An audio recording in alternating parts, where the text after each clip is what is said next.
어제 우리는 22년의 그 지독한 원한 인가율을 단번에 박살내는 은혜의 선언을 목격했습니다. 너무나도 아름다운 장면이었고 이제 모든 것이 잘 풀릴 것만 같았는데 이 극적인 눈물의 포옹이 끝난 후에 현실은 어떠했는가?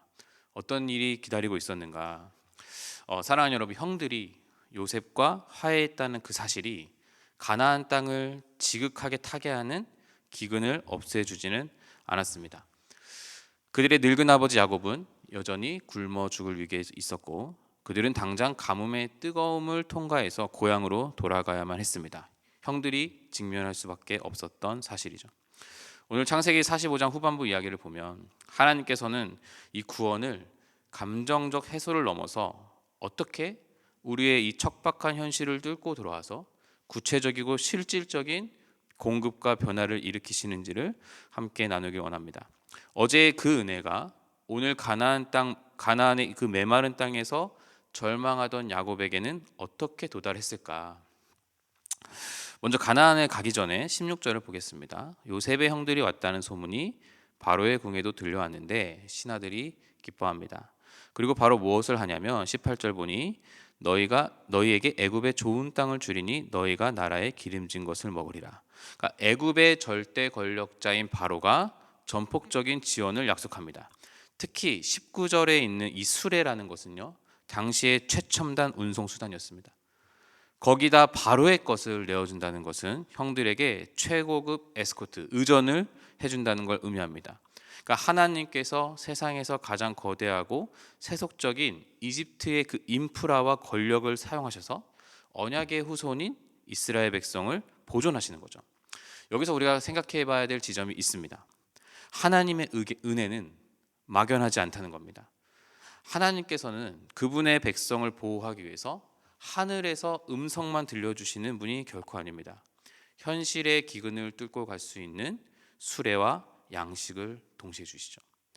하나님은 세상의 자원마저 통제하시기 때문에 그걸 통제하셔서 당신의 백성을 살려내는 현실적인 도구로 사용한다는 겁니다. 그러니 우리는 세상의 것을 무조건 악하다고 생각해서는 안 됩니다. 지혜롭게 그것을 이용할 줄 아는 것이 바로 신학적 용어로는 일반 계시, 하나님께서 주신 일반 계시를 적극적으로 활용하는 것입니다. 왜요? 세상의 모든 것들도 하나님의 지혜를 빌렸기 때문입니다. 그러니까 우리가 모든 것을 이분법적으로 보는 것이 아니라 이것을 어찌 하나님을 위해 사용할 수 있을까를 고민하는 우리가 되어야 한다는 것이죠. 물론 범죄를 사용해서는 안 되지만, 자, 바로가 이런 환대를 베풀었을 때 이제 요셉이 형들에게 선물을 주는데 22절에 보니까 그들에게 옷을 한 벌씩 줍니다. 자, 근데 베냐민에게는 은 300과 옷 5벌을 주고 뼈 있는 말 하나를 덧붙입니다. 24절, 당신들은 길에서 다투지 말라. 왜 이런 말을 했을까? 자, 이 말을 한 이유는 베냐민에게 은 300과 옷 5벌을 준 것과 연관이 있습니다. 여러분, 만약 지금 이루어지고 있는 이 형들과의 화해가 사실은 가짜였다면 어떻게 됐을까요? 형들의 마음이 지금까지 거짓이었다면, 애굽 총리 앞에서 살아남기 위해서 상황을 모면하려는 일시적인 쇼였다면 어떻게 되었을까? 그들은 애굽에서 나오자마자 싸웠을 겁니다. 어떻게 해요? 야, 베냐민, 왜 너만 5벌이야? 요셉은 아직도 사람을 차별하는구나. 아버지랑 똑같아 하면서 다퉜을 겁니다. 그러면서 싸움은 번질 겁니다. 야, 내가 그때 요셉 죽이지 말라 그랬지, 팔지 말라 그랬지, 이거 다 너 때문이야 라고 하면서 없던 기억들도 만들어낼 것이 사람의 본성이죠. 그런데 형들이 애굽을 떠나자마자 다퉜습니까? 아닙니다. 그들은 다투지 않았습니다. 만약 그들의 마음이 가짜였다면 그들은 질투심에 베냐민까지 그 자리에서 팔아버렸을지도 모르는 악한 마음을 가지고 있었지만 그들은 다투지 않고 무사히 가나안 땅까지 갑니다. 여러분, 그런데 제가 이걸 보면서도 베냐민이 5배나 더 받았다라는 사실이 저는 불공평하다 생각했습니다. 하지만 우리 마음에 새겨야 할 것은 하나님의 은혜는 세상의 공정성과는 좀 다르다는 겁니다. 형들이 진정 은혜를 아는 자들이 되었다면 그들은 심판받아 마땅한 자리에서 살아남아 애굽의 수레를 얻어 탄 것만으로도 감격할 줄 알게 됩니다. 진짜 은혜를 알게 되면. 베냐민이 더 받은 것을 보고 시기하고 분노한다면 그들은 여전히 하나님의 은혜를 자격이나 보상 차원에서 계산하고 있다는 증거입니다. 근데 여러분, 우리가 어쩌면 형의 모습이 아닐까? 하나님, 왜 제 삶은 저 사람보다 덜 화려합니까? 하나님은 왜 저 사람에게 더 많은 옷과 은을 주십니까? 이런 억울함과 비교의식은 우리가 여전히 은혜의 본질을 깨닫지 못하고 22년 전 형들의 옛 본성에 머물러 있다는 차가운 팩트만을 드러낼 뿐입니다. 물론 억울합니다. 답답할 수 있습니다. 화가 날 수 있습니다. 그러나 천국은, 하나님 나라는 주신 은혜로 완전히 100%, 아니 무한한 풍성함을 누리는 것이 하나님 나라를 누릴 줄 아는 비결인 겁니다. 그분께 은혜를 받았다는 것 그 자체로요. 여기에 무언가를 더 추가할 필요가 없습니다. 지금 요셉은 베냐민에게 옷과 은을 더 줌으로써 인간 내면의 깊은 죄성과 교만을 찔러보고 있는 것이죠. 다행히 형들은 이제 은혜를 잘 이해했습니다. 이후 형들이 무사히 애굽에서 나와 가나안 땅에 도착합니다. 그리고 아버지 야곱에게 요셉이 살아있고 애굽 땅 총리가 되었다는 사실을 전하죠. 야곱이 말합니다. 마지막에 조카도다, 내 아들 요셉이 지금까지 살아있으니 내가 죽기 전에 가서 그를 보리라. 감격했다는 뜻입니다. 자, 그런데 여기서 야곱의 첫 반응이 저는 좀 흥미롭습니다. 26절에 그들의 말을 믿지 못해서 어리둥절했다. 물론 아들이 살아있다는 것 자체가 말이 안 되니까 어리둥절할 수 있습니다. 그런데 자식들이 지금 와서 단체로 이 말을 하는데, 당시 엄격한 가부장적 사회에서는 이런 농담이 통할 수가 없습니다. 그러니까 야곱은 아무리 이게 좋은 소식이었어도 현실적이지 않았습니다. 그래서 아들이 살아있다는 소식이 현실이 되려면 어떻게 해야 되는가? 27절에 수레를 보고서야 기운이 소생했다. 그러니까 명확한 증거를 보자마자 야곱이 회복되었다는 겁니다. 여러분, 저는 이 장면을 오늘 묵상하면서 복음 앞에 선 우리를 봅니다.